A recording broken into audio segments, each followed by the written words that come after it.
Começa agora Quem Somos Nós, o programa para quem tem prazer em conhecer.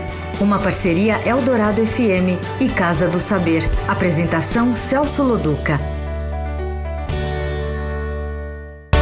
Boa noite, você está no Quem Somos Nós, um exercício de aproximação sobre a natureza humana em uma conversa descontraída com pessoas importantes de todas as áreas do conhecimento. Você pode ouvir todas as outras conversas que já tivemos no Território Eldorado, Casa do Saber ou direto no quemsomosnós.com.br. Estamos na série de conversa com educadores. A ideia é explorar com algumas correntes de pensamento pedagógico a visão sobre a criança e, portanto, sobre quem somos nós. Hoje vamos conversar com Ana Elisa Siqueira, pedagoga e diretora de uma escola pública municipal que utiliza os conceitos revolucionários desenvolvidos na Escola da Ponte, em Portugal. Boa noite, Ana. Boa noite. Quem é você? Ai, que pergunta difícil. A gente começa com a difícil, depois vai facilitando. Vai ficando facinho. Eu acho que quem eu sou uma pessoa que tem fé, vamos dizer assim, fé. Eu gosto de coisa bem complicada, não sei, eu acho que eu gosto de me meter em bastante confusão. Eu gosto de desafio, né? E eu acredito que as coisas podem ser melhores. Acho que eu sou só isso, a confusão generalizada, assim, absurda. Quanto mais confusão, melhor fica, né? Ótimo, então você está no setor certo, que é o setor de educação brasileiro, que está uma confusão, tá certo? Certo, acho que então nunca... você escolheu bem. Acho que é meu perfil, talvez. Como é que foi isso? Da onde você queria ser pedagoga, queria estudar para ensinar? Porque você é diretora de uma escola pública municipal, tá certo? Eu sou diretora de uma escola pública municipal há 19 anos da mesma escola. Isso é bom ou ruim? Eu acho que isso é ótimo, porque eu acredito que a educação é um processo e você precisa de tempo para fazer, né? Então eu sinto que hoje as coisas que eu faço eu não conseguia fazer antes, não conseguia nem enxergar. Então eu penso que a educação demanda tempo, né? Então acho que por isso eu acho bom. Tem, lógico que tem uma coisa que é meio viciosa, né? Tem um vício e tem um monte de coisa que pode ser não tão bom. Mas eu acho que do ponto de vista pessoal é uma experiência maravilhosa, assim, de consistência, de aprendizado, de dar conta de coisas, de me desafiar todos os dias e perceber que as coisas vão mudando. Não só o universo, né, que eu tô, as pessoas, a prática das pessoas também, mas o quanto que eu posso contribuir com uma mudança, né? Então eu acho que isso só com o tempo que a gente consegue fazer em educação, porque as coisas, senão não é possível, né? Na minha experiência. A tua escola é uma escola especial dentro do sistema de ensino público. Posso falar assim? Talvez uma escola experimental, não especial, né? Porque acho que o termo... Especial é pior que experimental? Eu achei que era mais legal falar especial. Eu acho que especial dá uma ideia de que a gente tem um monte de privilégios, vamos dizer, ou então algumas coisas diferentes. E eu acho que a gente não tem nada de diferente. O que a gente foi construindo foi uma outra possibilidade, mas com as mesmas coisas que todas as escolas públicas têm. Então tá bom, me explica isso, vamos lá. Então vamos pensar assim, uma escola com dificuldade de professor, dificuldade de construir projetos, né? Não tem dinheiro, não tem continuidade. Então, isso é uma coisa interessante, porque nessa pergunta... Continuidade de quem? De tempo, de todo mundo. Nem dos funcionários, da política pública. Então a gente vive sempre meio esfacelado, né? Então quando você tem um gestor, eu acredito nisso, quando você tem um gestor que faz um percurso maior, isso faz muita diferença naquela escola.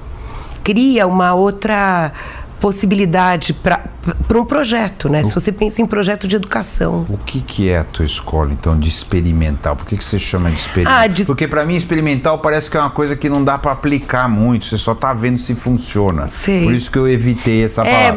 Mas assim, por que você enxerga dessa maneira? Eu acho que experimental, ele não cria tanta dificuldade, porque as coisas que a gente fizer talvez possam ser uma experiência, né? Então eu acho que a gente pode experimentar nesse sentido da experiência. Porque eu acho que na educação tem uma coisa que você tem que acertar o tempo todo. Tanto quando você está ensinando a criança tem que acertar, o professor tem que acertar e todo mundo tem que acertar. E eu acho que essa coisa de experimental cria uma possibilidade de você não acertar o tempo todo e você poder construir um acerto, né? No que consiste a tua escola? A gente está tentando, eu acho que assim, se a gente está experimentando, eu acho que nessa perspectiva a gente está tentando fazer uma escola que tenha sentido, né? O que quer dizer isso? Quer dizer que primeiro que as coisas não estão prontas, nem do ponto de vista dos educadores, nem do ponto de vista do próprio projeto da escola e da forma como a gente trabalha. Isso é um ponto. Isso não passa insegurança para os pais, para as crianças? Eu acho que passa. Para a Secretaria de Educação? Eu acho que passa. Eu acho que passa, mas... E daí? É isso? Eu acho que é isso é importante, porque que a educação tem que ser o lugar mais seguro do mundo, né? Então, entendendo que a escola tem essa insegurança, aprender tem essa insegurança, né? É mentirosa a ideia de que as escolas têm 100% de acertos e são totalmente seguras. E sabem, né? O que estão fazendo. E sabem o que estão fazendo o tempo todo. Com alguns elas acertam, com outras elas erram. É assim, é confortável acreditar que a escola sabe, não é isso mesmo. E eu acho que é essa questão que o Amorim, ele tem essa dificuldade. Amorim? Porque o Amorim é a escola. É a escola, parece uma pessoa. O Amorim cria essa insegurança, eu sei que cria. Cria nas pessoas, cria em mim, cria no professor, porque a gente não sabe se de verdade as coisas vão acontecer. Né? Se a criança vai aprender. Talvez a diferença é você não finge que sabe. Não, a gente... É isso? A gente não finge que sabe, ao mesmo tempo a gente também propicia que as coisas possam ser diferentes quando você inventa a possibilidade das crianças conviverem num processo de aprendizagem onde elas convivem o tempo todo em grupos. Né? Não tem séries, não tem né? séries, elas estão o tempo todo convivendo juntas. Uma criança de 7, uma criança de 12, não, uma criança na mesma sala é assim, olha, a gente tem 3 grandes salões, um salão do 2º e 3º ano. Equivalente ao 2º e 3º ano. 2º e 3º ano, depois um outro salão que vai do 3º, das crianças que já estão alfabetizadas, do 3º ao 5º, e outro que vai do 6º ao 9º. Então, por exemplo, você pode ter num salão... Não tem 2º grau? Não, ensino médio não tem. A gente tem ensino fundamental. 2º grau eu tô velho, revelei como eu tô velho. Não existe mais 2º grau. Ensino médio. Isso mesmo. Mas o ensino pode ter menino de 10 anos convivendo com de 14, 15, mais ou menos. Mas a questão é que as crianças estão divididas nesses agrupamentos e o tempo todo elas funcionam em grupo, trabalham em grupo, e os educadores estão meio que disponíveis para trabalhar com todos os estudantes. Então não tem uma perspectiva, por exemplo, o professor do ciclo 2, que tem uma área de conhecimento específica, ele tem que se dar conta ali de que ele tem que trabalhar com todos os outros conhecimentos. Então eu sou professora de português, eu vou trabalhar com história, geografia, ciências, enfim, eu vou trabalhar... E os professores estão preparados para isso? Eu acho que a gente não, acho que não, a gente vai se preparando no processo. E os estudantes também, acho que a gente vai construindo uma possibilidade. Óbvio que no começo é muito mais difícil do que é hoje. A gente já está com essa experiência há 11 anos. No começo foi muito mais complicado, né?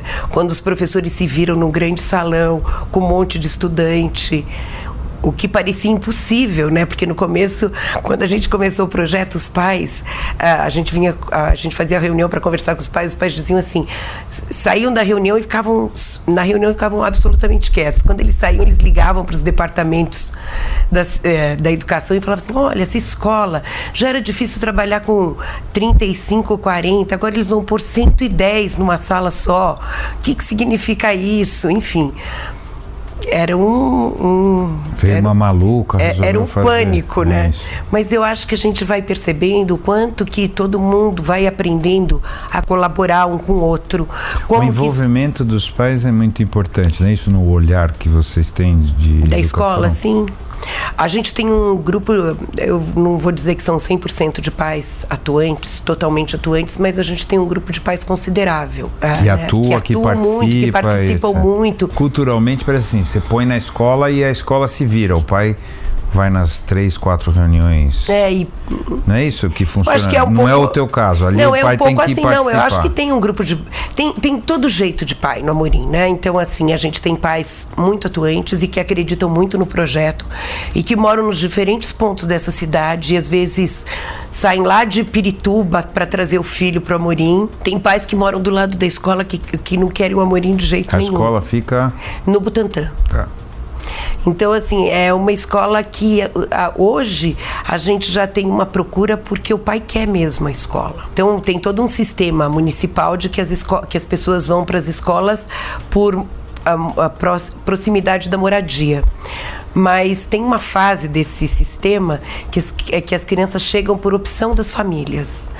E a gente está vivendo muito isso, que muita gente que chega no Amorim quer ir embora o mais rápido possível. E muita gente que não consegue chegar, quer chegar o mais rápido possível, né? E daí é uma opção de verdade das famílias.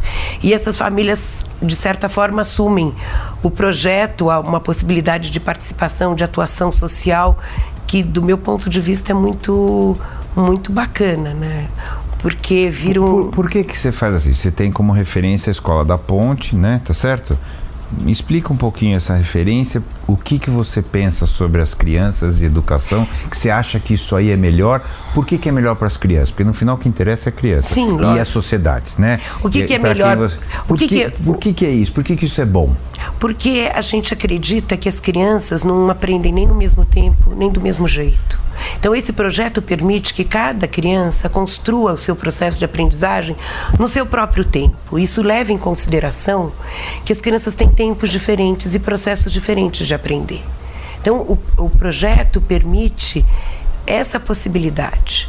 Então, por exemplo, elas têm a tarefa para todos é a mesma, vamos dizer assim. Todo mundo vai ter que chegar no final dos 9 anos na escola igual e tendo dado conta do mesmo conteúdo, vamos chamar de conteúdo. Vamos dizer assim, do mesmo conteúdo. Mas esse percurso dos estudantes é muito diferente. Tem menino a velocidade, tem menino que vai muito mais rápido, tem menino que vai muito mais devagar, mas isso não significa que quem vai mais depressa é melhor do que aquele que vai mais devagar. Então tem não desanima quem vai mais depressa em relação a quem vai mais devagar? Não, porque isso não está posto na relação. Isso não, o meu tempo não implica no tempo do outro. Isso que é a grande questão, porque cada um tem o seu próprio tempo. E lógico que o tempo do estudante não é um tempo abandonado, é um tempo que ele tem tutor, que acompanha esse processo também. A gente tem tido uma prática de um tutor acompanhar o estudante em cada ciclo. Então, se eu assumo um estudante no 2º ou 3º ano, eu vou com ele até o 5º ano. E depois o outro tutor vai pegar do 6º ao 9º. É um tutor para todo aquele... Não, para um grupo de até 20 estudantes. Porque, assim, além do todo, a gente divide os subgrupos, né? Tem grupos de vários tamanhos, né? Então, eu acho que isso é a questão mais importante, é você entender que a aprendizagem pode se dar de várias formas em cada pessoa, né? Então, de certa forma, você acredita em todo mundo. Parte do princípio de que todo mundo é capaz de aprender e vai aprender. E isso muda muito as relações. A tua experiência diz que isso é verdade ou diz que isso seria muito bom se fosse verdade? A minha experiência diz que isso é verdade. Depois de 11 anos com esse sistema. Com esse projeto, eu tenho absoluta tranquilidade de dizer que isso é um ganho enorme para as pessoas. Enquanto pessoa, enquanto cidadão, enquanto cada um dizer quem é ele, eu acho que esse projeto faz essa possibilidade. Que tipo de criança que você entrega lá pro mundo? Eu acredito que eles estão... Na prática, né? Na prática, né? O que eu vejo? Vou dar um exemplo prático, assim. Um menino saiu do Amorim, ele era um menino super participativo. Ele foi para o ensino médio de uma escola estadual e ele viu lá no quadro da escola, reunião do conselho de escola. Ele tinha a prática de fazer parte dessas reuniões no Amorim. E ele foi. E não era o caso. Não, porque... e ele chegou lá e ele foi super surpreendido pelas pessoas que estavam na reunião, que perguntaram para ele, mas o que você está fazendo aqui? E daí ele teve que explicar que ele estava vindo de uma escola que tinha uma prática de todo mundo ir na reunião. Ele achava que ele era para ele ir. Mas e depois? Como ele lidou com... Como é que foi a vida dele fora, então, da bolha, vai. Então, e ele teve dificuldade, mas ele continuou indo. Por exemplo, esse menino é muito interessante a história dele. Ele se interessou uma época, logo depois que ele saiu do Amorim, por aprender a ler letra, né? De fazer estudo das letras da pessoa. E daí ele escreveu para um autor de livro dessa natureza, e essa pessoa convidou ele para deu uma bolsa de estudos para ele estudar com ele. E ele foi indo, e hoje ele trabalha numa empresa que faz isso, né? Analisa a letra, a caligrafia. E aí eu acho que esses meninos, o pessoal que sai do Amorim sai com essa abertura de procurar curiosidade, de procurar o que ele quer, né? A gente tem vários estudantes, por exemplo, sexta-feira eu fui num jantar do grupo de pais do Amorim que me convidou, e daí uma mãe estava contando que o filho dela estava na Ciência Sem Fronteira, estava morando na Itália fazendo um curso de biologia, tinha entrado na USP. Enfim, eu vejo que os estudantes têm ido, né, têm ido longe. E isso me encanta, porque... E daí cada um do seu jeito, né? Que as opções são muitas. Não precisa achar que só tem que ir para a universidade, mas tem outras possibilidades que são muito interessantes. Vou dizer uma coisa que eu achei bonita. Estava assim na escola e abri a porta da minha sala e fui saindo. Dei de cara com uma menina que tinha estudado na escola há uns 4 anos atrás. E daí ela estava super emocionada e ela falou assim: Ana, você sabe que aqui tem alma? Eu falei, mas como assim? Do que você está falando? Ela falou assim, a gente tem uma casa Guarani no quintal da escola. E daí ela tinha ido para a escola porque ela faz parte de um estudo, e que todas as vezes que ela fazia a meditação, ela pensava na escola.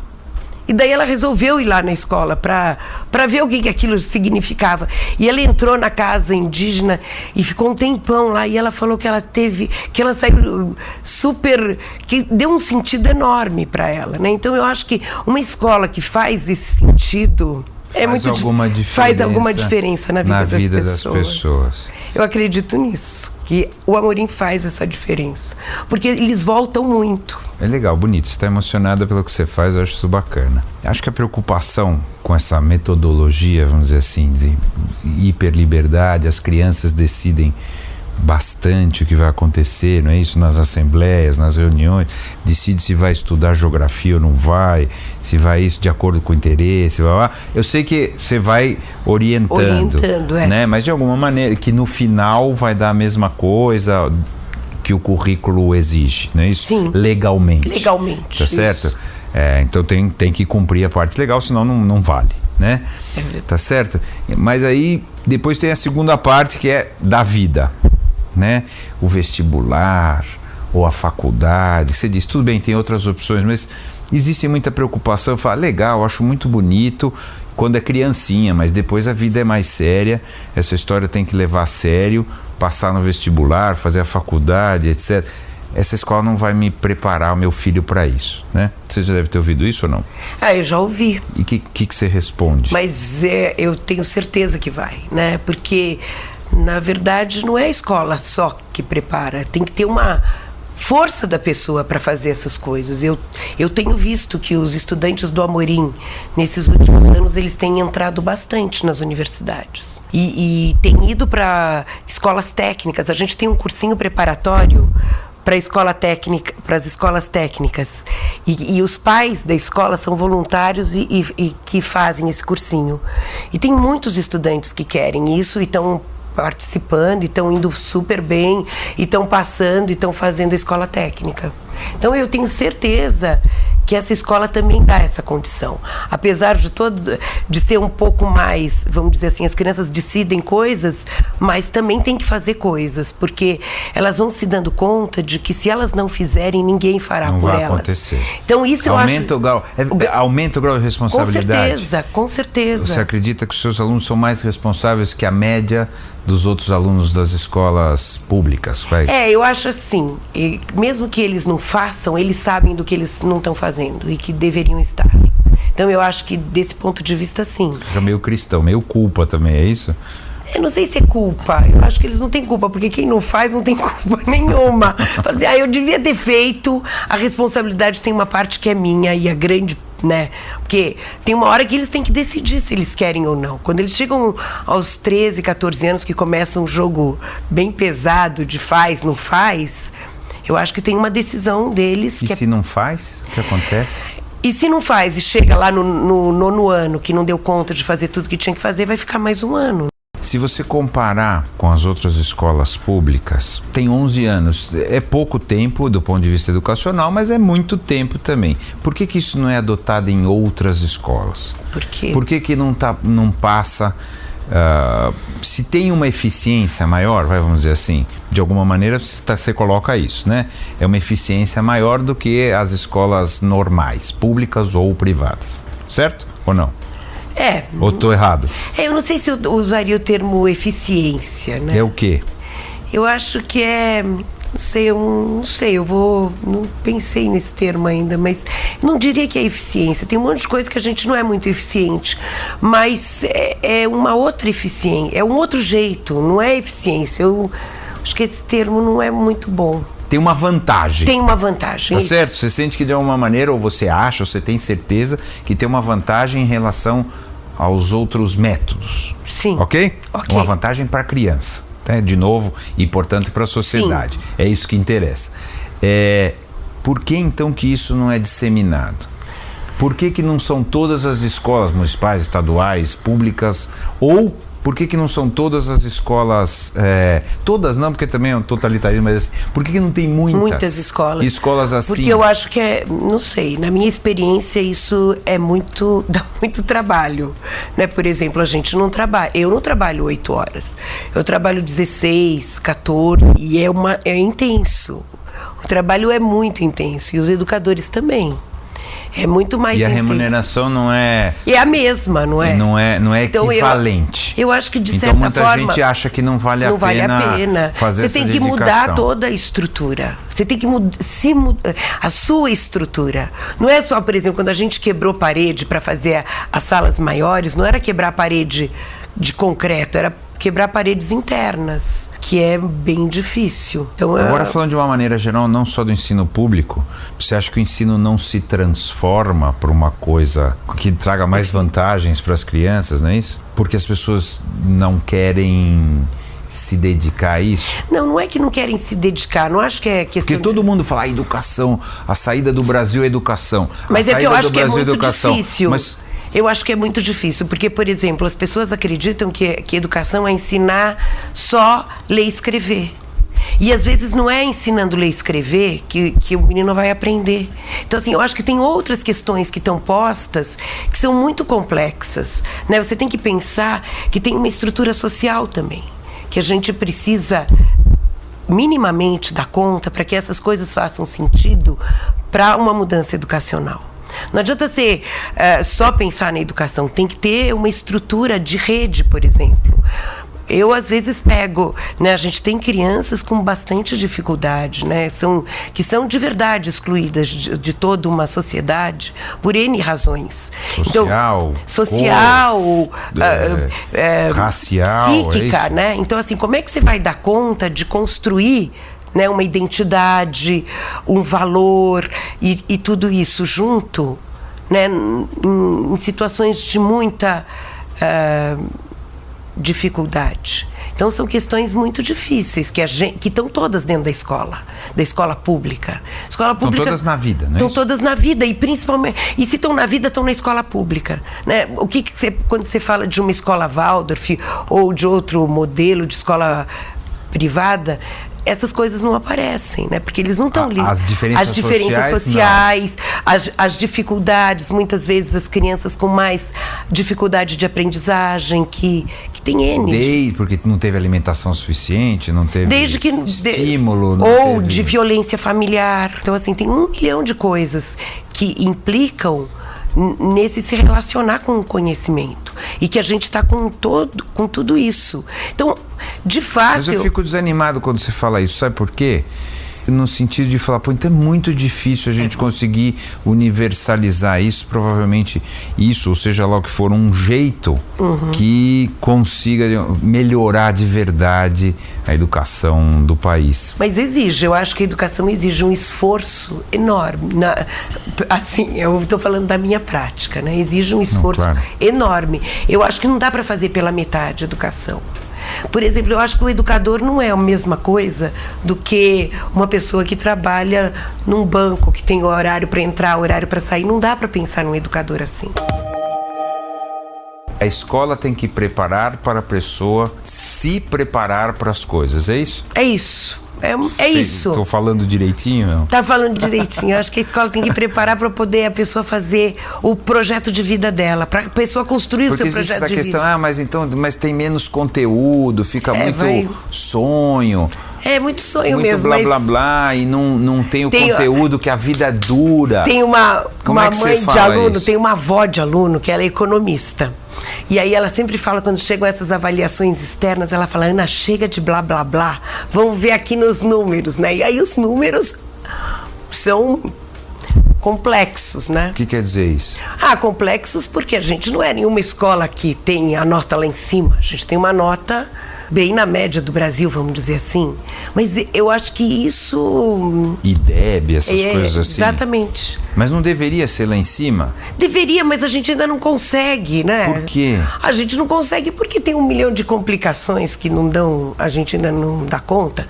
Tem uma parte que a sociedade, vamos dizer assim, tem que mudar socialmente a nossa vida. As pessoas têm que ter mais condição.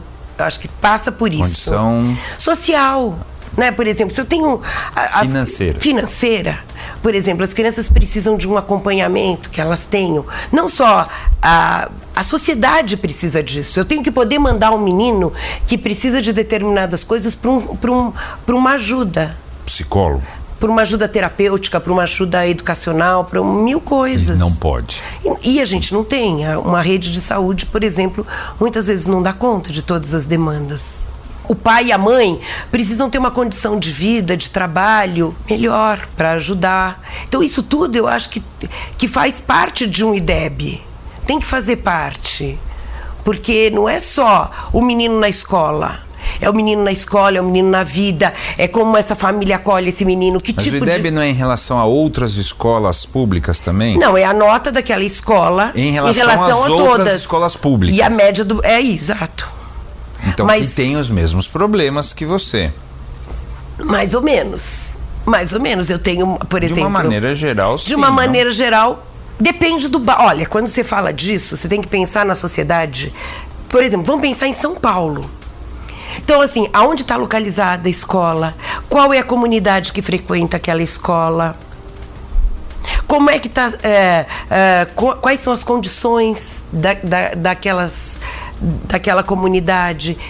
Não, tudo bem, não é homogêneo, mas as diferenças não são absurdas. São absurdas. São absurdas? São absurdas. Em São Paulo as diferenças são absurdas. Eu não vou discutir com você, eu não tenho a menor ideia, pois menor as diferenças são absurdas. De falar isso. Só para a gente ter ideia do que significa uma diferença absurda. Nosso país ainda é absurdo. As diferenças são absurdas. Na escola pública. Na escola pública. Porque entre a escola por privada exemplo, e a pública sabemos. Se você tiver, olha, você tem bairros, assim, tem as famílias que têm um pouco mais de poder aquisitivo querem determinada escola e põem naquela escola. Outros põem em outra escola. Tem essa linguagem. Mesmo escola pública. Mesmo em escola pública existe não mistura. Isso. Não, em São Paulo isso aí é super complexo. Não é nada simples. Isso são questões muito, muito sérias. Eu entendo que são sérias, mas não há uma maneira de você comparar, então, a tua escola? Não, você pode comparar. Você pode comparar. Você compara com desempenho? Não, você compara os desempenhos. Todo mundo está comparando. Mas a gente não está levando em conta tudo isso na hora de comparar. Essas coisas todas... Mas não vai influenciar na vida deles depois isso? Não sei o quanto, mas isso tudo são questões muito... Né? Por exemplo, você... Eu gostaria de ouvir assim, o que a sua escola tem os melhores IDEBs, porque no final... Não tem. Mas por quê? Você tinha que ter me falado isso. Porque Você vai falando, pô, a gente vai achando bacana, sabe? Entendo todas as dificuldades que você deve passar, todas não, poucas, você sabe, entendo algumas, e etc, etc. Fala, pô, mas funciona melhor no final. Mas daí a hora que vai uma coisa que mede, que é o que se tem para medir, não vai melhor. Pois é. E daí? E daí eu também não sei o que acontece. Assim, claramente eu fico o tempo todo tentando entender o que acontece nessas provas, o que acontece na reação, sei lá o que química que dá tudo isso. Ou as crianças não estão sendo treinadas, porque também existe um treino para fazer a prova, não é? Mas aí aquela todas, prova é quase né? um vestibular, não é isso? É. É quase um vestibular, então... No Amorim, então, é mais diferente ainda, porque como eles sentam o tempo todo em grupo, no dia da prova eles têm que sentar um atrás do outro. E eles ficam assim, super... Posso me meter? Pode. Por que você não treina eles um pouco? Tem escola que treina. Só para ver se eles... Com o conteúdo, com um pouquinho de treino... Tem escola que treina, sabia? Eu acredito. Tem escola que treina, tem escola que decide quem vai fazer a prova. Porque eles podem se sentir mais confortáveis, né? Assim, não ser uma coisa tão diferente daquilo que eles vivem no dia a dia. Pois é, mas a gente tem tanta coisa para fazer que não dá nem para treinar. Não dá tempo de ficar treinando, menino. Quem somos nós? Quem somos? Essa é mais difícil do que quem sou eu. Porque daí a gente pode falar qualquer coisa. Agora, quem somos nós? O silêncio também é uma resposta. Pois é, o silêncio é uma resposta. É para cada um pensar, né? É profundo. Não, isso é truque que você está fazendo. É truque. Coisa assim. Mas que é difícil pensar em quem somos nós. A gente, cheio de idas e vindas, constrói, desconstrói. Arruma, desarruma. Tem um exemplo de um grupo indígena que eu também acho bonito, que a mãe fazia lá o vaso e aí o menino quebrava, e ela fazia e quebrava. E daí um antropólogo que estava prestando atenção na história, ele virou e falou assim, como é isso, né? Você faz e ele quebra? Daí ela diz assim, eu gosto de fazer e ele gosta de quebrar. Então... Tá bom, muito bom. Vamos ficar com isso. Nós somos os que fazem, isso também podemos ser os que quebram, e tá ótimo, tá perfeito, tá bonito assim. Vamos acabar com a tua frase. Então, obrigado, Ana, de verdade. Você ouviu Quem Somos Nós? Uma parceria Eldorado FM e Casa do Saber. Apresentação Celso Loduca.